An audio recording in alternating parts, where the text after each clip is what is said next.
عرض تهیه باقلوای شعریه یه بسته رشته شعریه نیاز داریم که میتونید از قنادی‌ها بخرید. اینا با هر وسیله‌ای که دارید یا با دست میتونید تو خود جعبهش خورد کنید. خورد ریز ریز باید بشه و اونقدر باید یا با گوشت‌کوب خوردش کنید یا که با دستتون یا یه وسیله‌ای بزنید روش که این خیلی خورد بشه.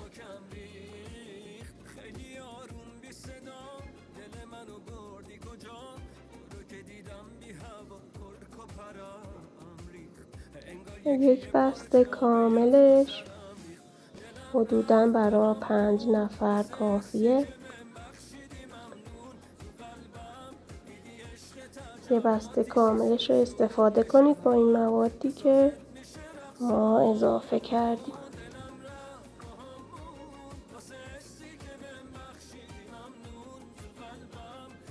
دستمون هم درش میگیریم وقتی داریم خورد میکنیم که نپاشه بالا، چون خیلی ریزه و ممکنه که بپاشه بالا. هر طور که میدونید باید این رشته های شعریه رو خورد کنید. بعد از اینکه خوب ریز شدن میریزیم داخل مایتابه و یه تفت کمی بهش میدیم. هل هم که یه چند تا دونه 2-3 تا دونه پودر میکنیم. پودر هل احتیاج داریم.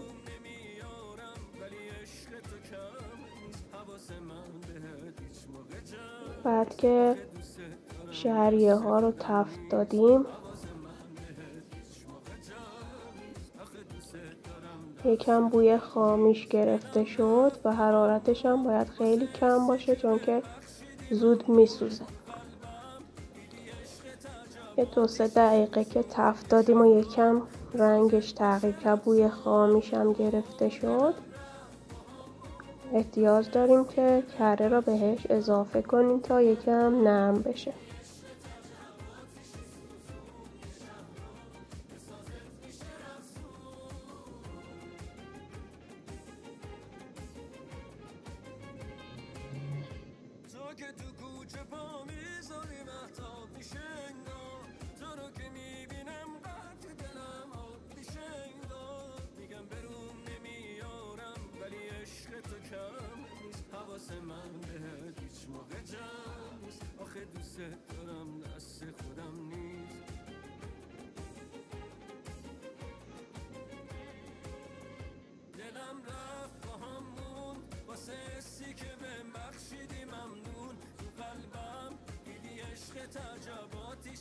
خب بعد از اینکه 1-2 دقیقه تفت دادیم با حرارت کم، نوبت میرسه به کره.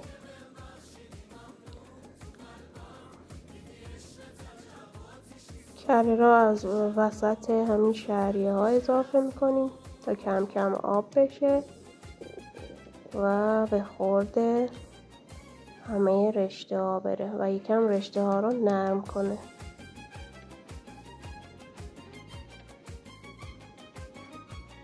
برای کل این یه دونه کره کافیه. برای یه بسته شعریه یه دونه کره کافیه. به همین صورت که میبینید ما وسط مایتابه نگه میداریم و میچرخونیم تا کم کم آب بشه و به همه جا از این شعریه ها برسه کره و نسوزه. زیرش هم که گفتم حرارتش باید خیلی کم باشه تا کامل کره ذوب بشه. میبینید که رنگش هم یکم تیره شد و اون بوی خامیش گرفته میشه. بعد که کره کاملا آب شد کم کم هم میزنیم که همه جای این شعریه ها آغشته به کره بشه و نرم بشه. و بعضیا میگن کره آب شده میتونیم اضافه کنیم. بهترین روشش همینه. که کم کم کره آب بشه و اضافه بشه بهش و نرمش کنه. میبینید که یه بافت خیلی بهتر از قبل و لطیفتر از قبل بهمون داده.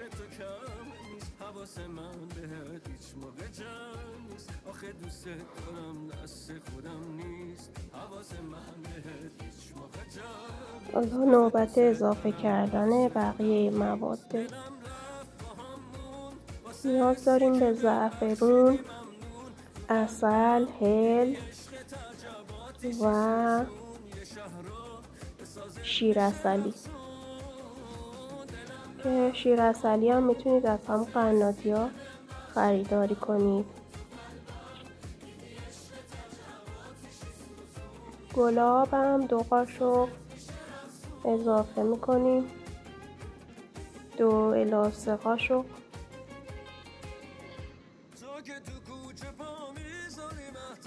که عطر خوبی به باقلوامون بده. این باقلوا خیلی خیلی خوشمزه میشه و اگه یه بار درست کنید دوست دارید همیشه این باقلوا رو تهیه کنید و نوش جان کنید.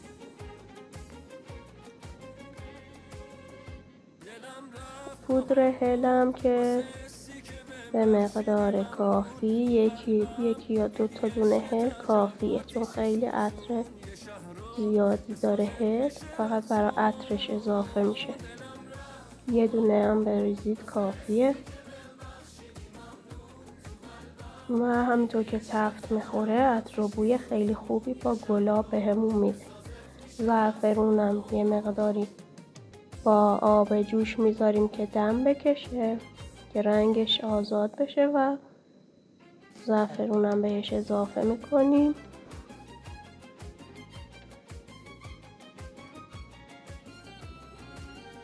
و تفت میدیم. حرارتش هم که خیلی کم باید باشه. همینطور که حرارت کمه یکی یکی مواد رو اضافه میکنیم و یکم هم میزنیم.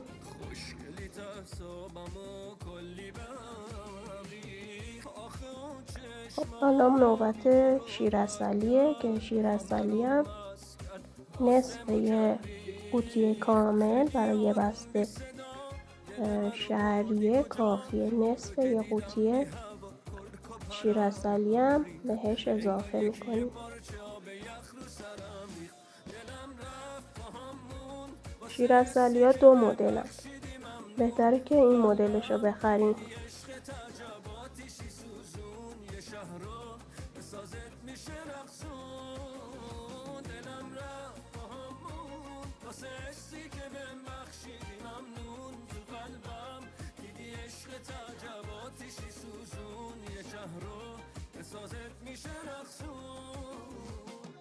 من یه نصفه از قبل داشتم که همون نصفه رو اضافه میکنم. یعنی 1 بسته کامل شیرعسلی برای 2 تا بسته شهریه استفاده میشه. خب شیرعسلی همونطور که میبینید سفته. بعد که یکم حرارت میبینه یکم شلتر میشه و راحت‌تر میتونید هم بزنید. و بعد که دوباره مواد خنک میشه خودشو میگیره و سفت میشه.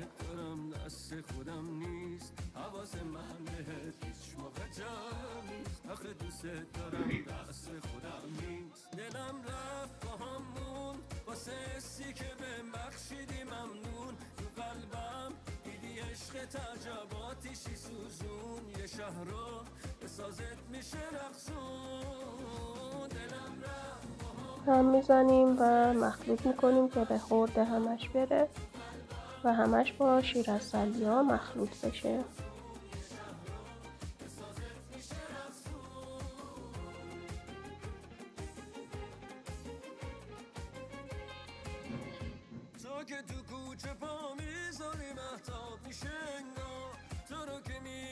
بعد از اینکه شیرعسلی اضافه شد سریع هم میزنیم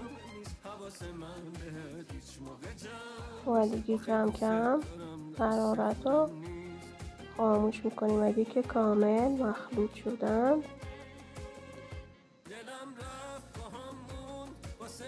حرارت رو خاموش میکنیم و ظرفی که میخوایم داخلش باقلاها بمونه و داخلش سرو کنیم همون ظرف رو برای این مرحله لازم داریم.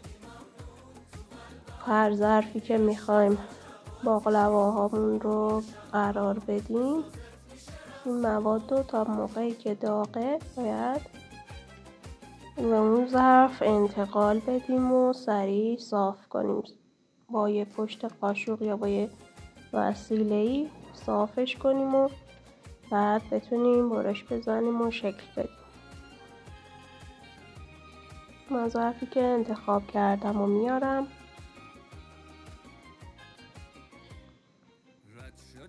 و پودر گردو هم یا پودر پسته یا هر مغزی که دلخواهتونه با پودر گردو و پودر پسته خیلی خوشمزه تر میشه. مواد همینطور که داغه به ظرفمون انتقال میدم و چون که سریع سفت میشه باید سریع صافش کنید و برش بزنید و پودر گردو یا پودر پسته، پودر فندق، هر مغزی که دوست دارین میتونید. حالا اگه موادش زیاده شما لایه لایه یکم میریزین، یکم مغزجات میریزین، دوباره یکم دیگه از مواد که دو لایه‌ای بشه و دوباره هم مغز روش میدین. لایه آخر رو دوباره مغز روش میریزین.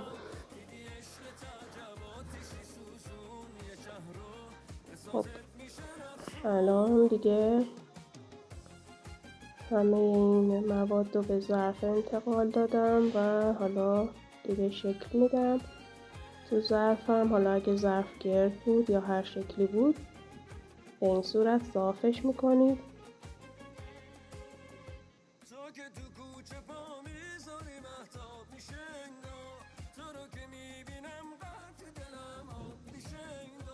و بعد که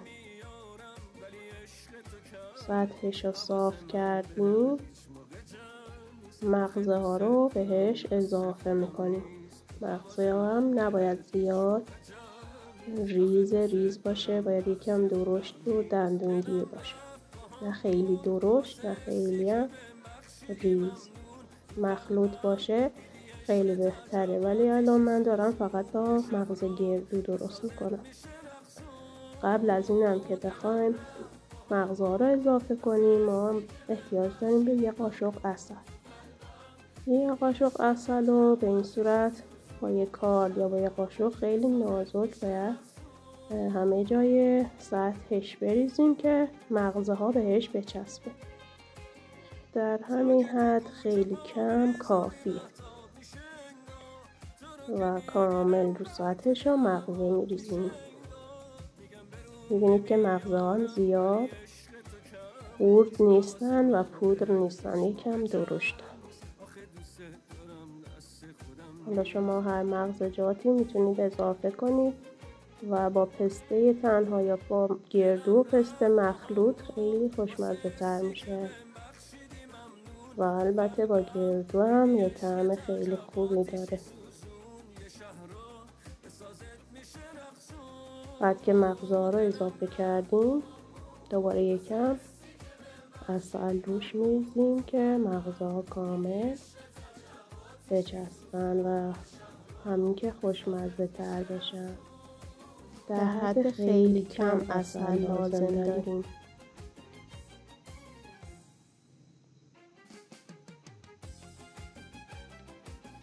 در حد خیلی کم.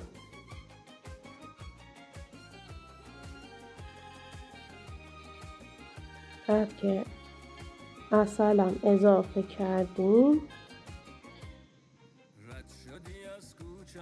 میذاریم 1 ساعتی توی یخچال تا خنک بشه. قبلش هم باید برش بزنیم.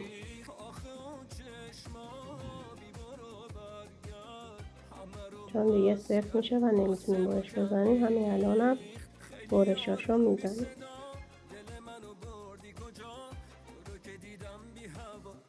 و بعد زلفون میکشیم روش و میذاریم داخل یخچال که یکم خنک بشه و بعد نوش جان.